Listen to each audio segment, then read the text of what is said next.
Hello dear students, welcome to our channel educational goal. और आज के इस वीडियो में क्लास 11th की इंग्लिश का ये जो पेपर सेट आप देख सकते हैं ई वाला, इसका पूरा सॉल्यूशन हम देखेंगे। वीडियो के अंत तक बने रहें। और जो भी हमारे चैनल पर नए हैं उनसे एक रिक्वेस्ट है कि हमारे चैनल एजुकेशनल गोल को सब्सक्राइब करिए। ठीक है, तो चलिए स्टार्ट करते हैं। तो ये देखिए, एक पैसेज सेक्शन ए में 10 नंबर का है और किसके बारे में, आइडियाज़ के बारे में कि आइडियाज़ किस प्रकार व्यक्ति को सफल बना देते हैं। अच्छे आइडिया है, सही दिशा में आइडियाज़ रहते हैं तो किस प्रकार व्यक्ति अपने लक्ष्य को प्राप्त कर सकता है। बड़ा एक पैसेज है, अगर सभी पैसेज समझाने लगूंगा तो वीडियो बड़ा हो जाएगा। मैं सीधे इनके आंसर आपको प्रोवाइड करूँगा। तो ये देखिए पूरा पैसेज है, कहाँ तक है और ये इसके सारे क्वेश्चंस हैं। How can we solve a problem, India has become a super power in IT sector, to whom does the credit go. ये सारे प्रश्न हैं और इसके बाद आगे भी है। ये आप देख सकते हैं 7वां, 8वां, 9वां, 10वां, 11वां, यानी 11 प्रश्न हैं इसमें टोटल मिला करके, और सभी के आंसर मैं आपको एक साथ दे देता हूँ।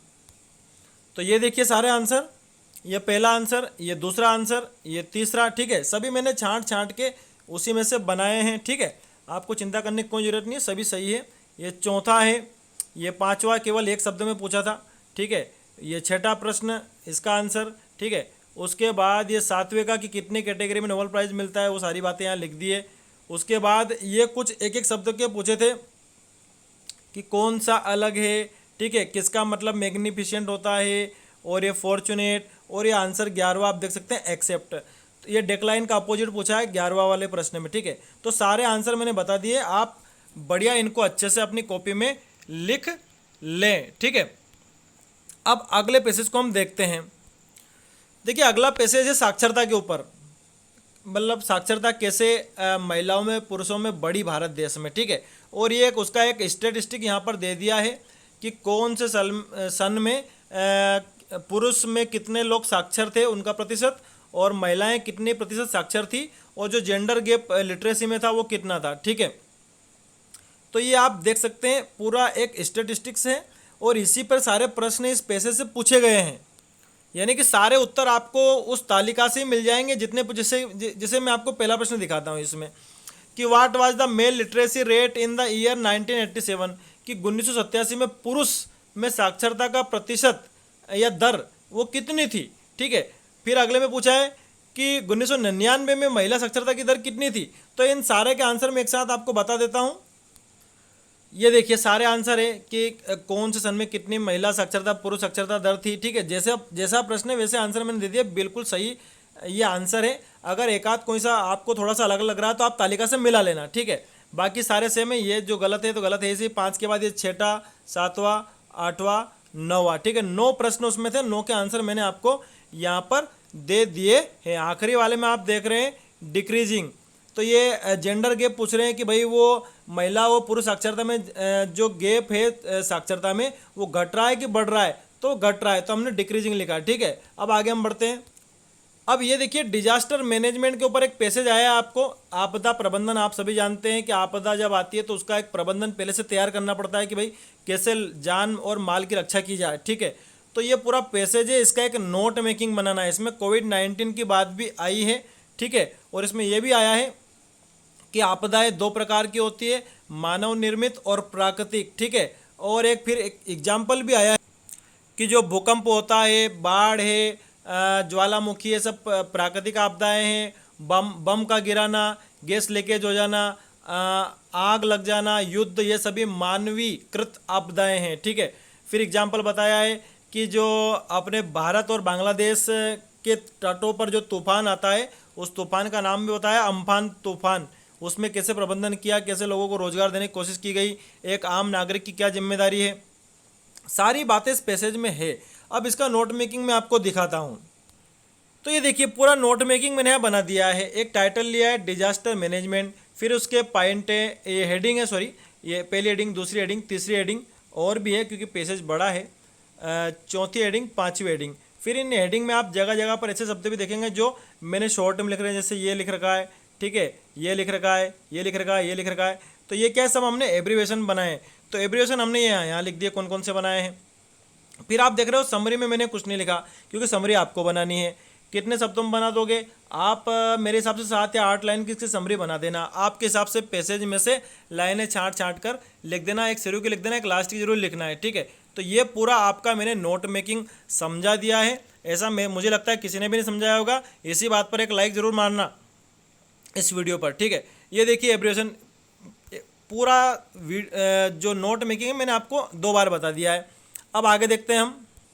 अब आगे ग्रामर आ गई है, ठीक है। इनके आंसर हम देख लेते हैं। कुड, यू, कुड नाम से इसमें सम आ जाएगा, बात खत्म हो गई यहीं पे, ठीक है।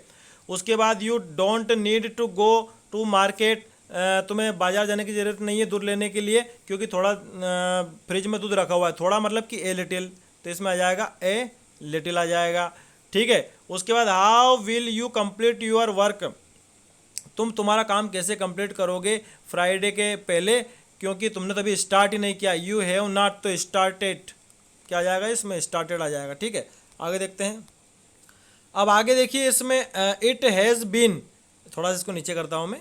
इट हैज़ बीन, अब इसमें क्या आ जाएगा? रेनिंग आ जाएगा, ठीक है। अगला है आई ट्राइड माई बेस्ट, मैंने फुल कोशिश करी तुम्हारे भाई की मदद करने की उस दिन, लेकिन मैं कर नहीं सका, तो ट्राइड आएगा इसमें, ठीक है। आगे देखते हैं। Mister David is one of those people who always helps, इसमें आएगा हेल्प्स आएगा, ठीक है। तो ये आपको लिखना है। उसके बाद डू एज डायरेक्टेड दिए हुए हैं, जैसे पहले वाले में पैसिव वॉइस में बदलना है, दूसरे वाले में सुपरलेटिव डिग्री का प्रयोग करते हुए आपको आंसर देना है, तीसरे वाले में पास्ट कंटिन्यूस टेंस का प्रयोग करना है, चौथे वाले में आपको एक आर्टिकल का प्रयोग करना है।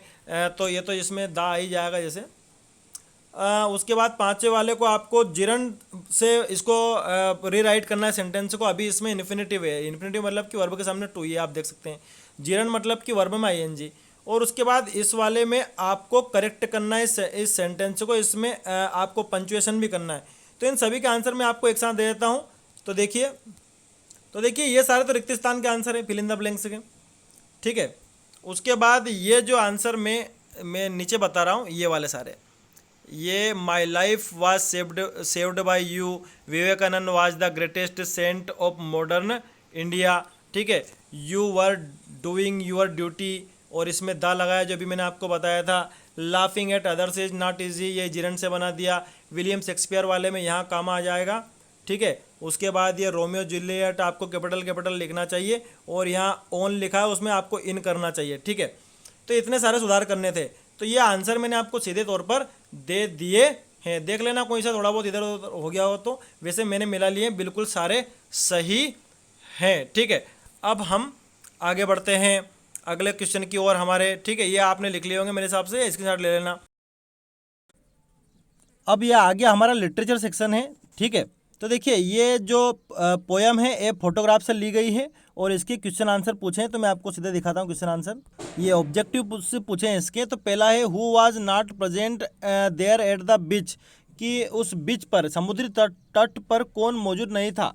तो देखिए पोएट की माताजी भी थी, पोएट की आंटी जी भी थी, अंकल भी थे, केवल कौन नहीं था? पोएटस के हस्बैंड नहीं थे।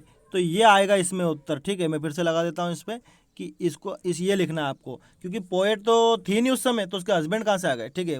क्योंकि पोएट की माताजी खुद छोटी थी, समुद्री तट पे जो फोटो है उसमें, ठीक है। विच वर्ड मीन्स टेम्पररी, किसका मतलब अस्थायी होता है? तो ट्रांजिएंट का होता है, ठीक है।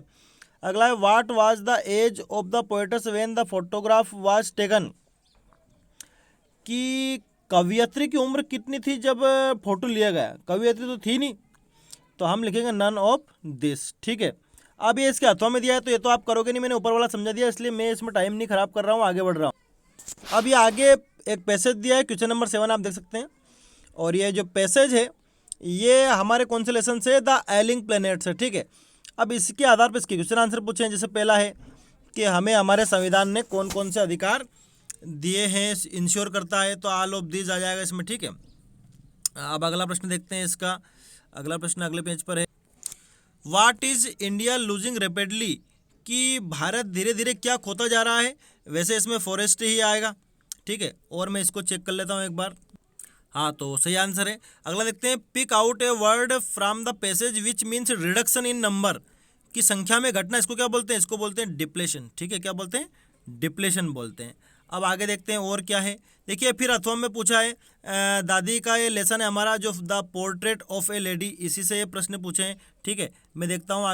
अब वैसे तो अथवा का है लेकिन फिर भी समझा देता हूँ कि who came to bid farewell, कौन फेयरवेल कहने आया था दादी को? तो चिड़िया आई थी। ठीक है, why did the bird not eat the bread crumbs, जो चिड़िया या पक्षी थे वो क्यों नहीं खा रहे थे कुछ भी रोटी के टुकड़े? क्योंकि वो भी दुख मना रहे थे, तो because they were also morning.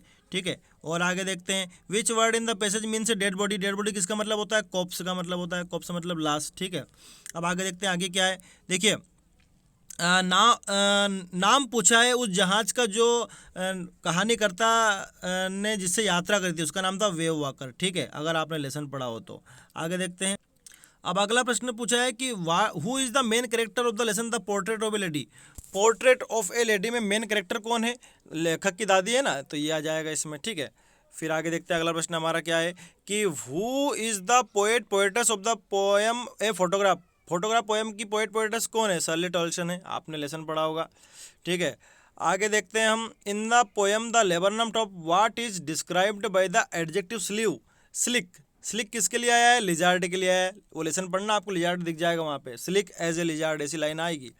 Where had the master hidden the masterpiece for the emperor to see, कि उस पेंटर ने सम्राट को दिखाने के लिए जो वो पेंटिंग बनाई थी वो कहाँ छुपा रखी थी? एक स्क्रीन के पीछे, तो बिहाइंड ए स्क्रीन। ठीक है, अगला है the poem the voice of the rain is a conversation between, कि the voice of the rain जो पोएम है वो किसके बीच की बातचीत है? तो एक तो कवि और वर्षा के बीच की बातचीत है वो। ठीक है, अब आगे देखते हैं हम। अगला पेज हमारा। अब अगला है who is the poet of the poem childhood. Childhood का पोएट कौन है? तो मार्कस नटन है। ठीक है, अब ये क्वेश्चन आंसर आ गए हैं। क्वेश्चन आंसर आप भी को करने हैं, अपनी किताब लीजिए और इनको लिखिए। आगे देख, अब ये आगे जो है इसमें राइटिंग सेक्शन है और ये सेव वाटर कैंपेन का आपको नोटिस बनाना है। ठीक है, तो ये मैं आपको लास्ट में नोटिस दिखा दूंगा, ये भी दिखा दूंगा। ठीक है, उसके बाद अथवा वाला तो आप करोगे नहीं। आप अगला प्रश्न हमारा अब सेव वाटर का पोस्टर है, पोस्टर बनाना आपको, ये भी मैं दिखा दूंगा। ठीक है, दोनों आखिरी में दिखाऊंगा। अभी आप प्रश्न देखते जाओ मेरे साथ। उसके बाद ये आपको बैन ऑन लाउड स्पीकर पर एक लेटर लिखना है, ये भी दिखा दूंगा। ठीक है, और आगे देखते हैं। ये अगला है malfunctioning of the government hospital पर आपको एक लेटर लिखना है। ठीक है, किसको लिखना है? चीफ मेडिकल ऑफिसर को लिखना है। ठीक है, तो ये भी मैं आपको लास्ट में दिखा दूंगा। उसके बाद ये वाला आंसर आपको ही बनाना है, ये हमारे पास अवेलेबल नहीं है, आप आपके हिसाब से देखना कौन सा वाला है ये हमारा प्रश्न क्रमांक हो जाएगा। ये यहाँ पे इसमें देखना, पेपर मेरे पास ऐसे ही भेजा है एक विद्यार्थी ने। ये अगला प्रश्न जो भी है, write a letter you are Lokendra Saxena, इस प्रश्न की बात कर रहा हूँ मैं। ठीक है, ये आपको देखना है। वो इस प्रश्न में ये पूछा है कि जो रोड पर जो जानवर खड़े रहते हैं, आवारा जानवर, वो किस तरह से परेशान है, बरसात में उनको खड़ा रहना पड़ता है, तो उसके ऊपर आपको एक पत्र लिखना है दोस्त को, ताकि लोगों को इनकरेज कर सके ऐसे जानवरों को खिलाने के लिए। मतलब वो भूखे खड़े रहते हैं, कई बार आपने देखा होगा रोड पर जानवर खड़े रहते हैं। ठीक है, वो ये अथवा वाला आप रहने देना, वो ऊपर वाले कर लेना। अब मैं सभी आपको आंसर दिखा देता हूँ, है ना। अब सबसे पहले हम इस लेटर की बात कर लेते हैं जो सुपरिटेंडेंट ऑफ पुलिस को आपको लिखना है। ठीक है, मैं आपको लेटर दिखा रहा हूँ। ये देखिए, ये लेटर है जो आपको लाउड स्पीकर के लिए लिखना है, लेकिन यहाँ पर एड्रेस क्या लिखा है? कलेक्टर लिखा है ना। आपको यहाँ पर क्या लिखना है? To the superintendent of police. ठीक है, ये फ़र्क करना है, जैसा प्रश्न है वैसा उत्तर देना। बाकी बीच का जो कंटेंट है ना वो सब में ठीक है, लेकिन आपको ये देखना है कि आपको लिखना किसके। तो टू द डिस्ट्रिक्ट कलेक्टर की जगह पे आप लिखेंगे to the superintendent of police. ठीक है, और ये पोस्टर है जो सेव वाटर का जो पोस्टर आपको बनाना था। ठीक है, देख लेना कौन सा प्रश्न है, तो ये उसका उत्तर रहेगा। पोस्टर ऐसे बनाते हैं, एक टाइटल हो जाता है ऊपर और कुछ पॉइंट लिखने होते हैं और थोड़े बहुत फोटो बनाने पड़ते हैं। जैसे पानी बचा रहा तो पानी बचाने का फोटो आपने बना दिया। ठीक है, और ये है लेटर जो आपको malfunctioning of the government hospital के लिए लिखना है, यानी कि अस्पताल में अव्यवस्था चल रही है। ठीक है, लेकिन लिखना किसको? मेडिकल ऑफिसर को लिखना है। यहाँ पर क्या लिखा है? डिस्ट्रिक्ट कलेक्टर लिखा हुआ है, तो यहाँ आप क्या लिखेंगे? Chief medical officer. बाकी सब ठीक है, बीच का कंटेंट वही रहेगा, बिल्कुल सेम। ठीक है, ये आगे और इसमें है, ये यहाँ इसकी इस तरह से एंडिंग हो जाएगी यूर सिंसियरली पर। ठीक है, तो मुझे लगता है मैंने अच्छी कोशिश करी है आपको समझाने की। आप अच्छे से अपने विवेक से इनको उतारिए। Thanks for watching this video.